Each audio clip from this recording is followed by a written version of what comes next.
Let's talk about Paris Saint-Germain, PSG. They've had an amazing season, no doubt. I mean, they've played one of the entertaining football this season, 2025. And I think aside Barcelona, PSG happens to be the team that we love to watch, you know.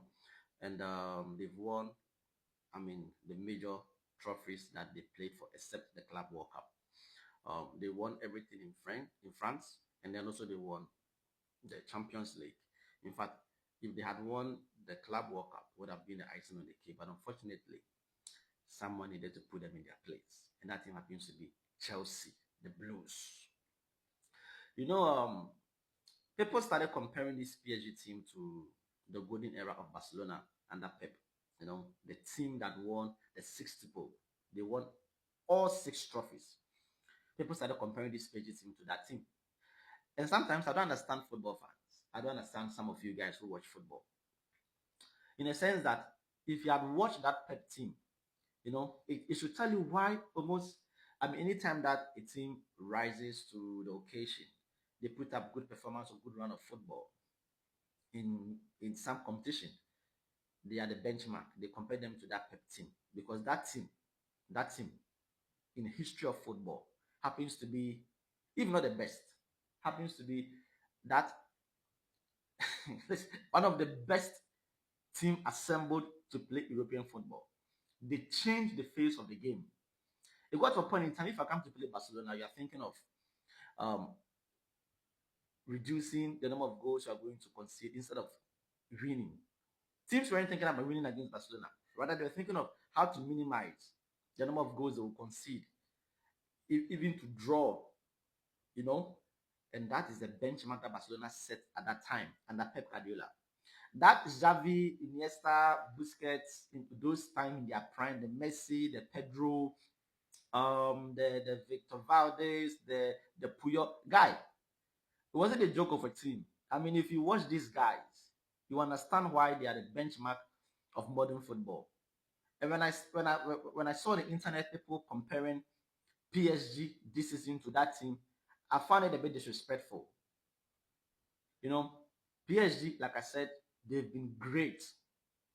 In fact, they seem unstoppable this season. And as a Barcelona fan, I love watching them because I always wanted to watch their games in the Champions League, getting to the later part of the semi-finals, the finals, even for the Club World Cup. I stayed up late to watch their match because it's a joy to watch PSG. What they've been doing this season was great. But to compare them to that Barca team at that time was totally disrespect. Yeah, because that team went on to win everything there was to win in football. They dominated the play. They played some amazing football. They defended well. They attacked well. Positional play, the transitions, the skill moves. In fact, everything. I don't know, like everything that you can think of happening in football, that team gave you. Won every major trophy that they needed to win. The 60 ball. It's not easy. You just can't wake up to do that. You know, if it's attainable, the great Royal Real Madrid would have done that in their history. It isn't easy. not even the Man City team that won everything there was, the treble. Not even the Bayern team. It's not easy.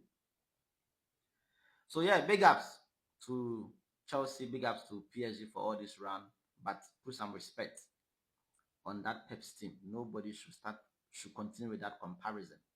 It's needless. Let's enjoy football now. Let's enjoy football.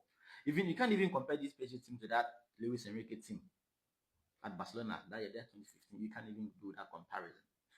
the Suarez, the Messi, the Neymar. No, you can't do that. Not even that. So let's enjoy football. Let's enjoy Chelsea. Let's enjoy PSG for what they've done. They're amazing. Sign out. But guys, of course, remember to follow my YouTube channel, Football Update 25. Like and share the video, leave comments, let me know opinion about what we just discussed, and I'll see you guys in the next video. Thank you for the love.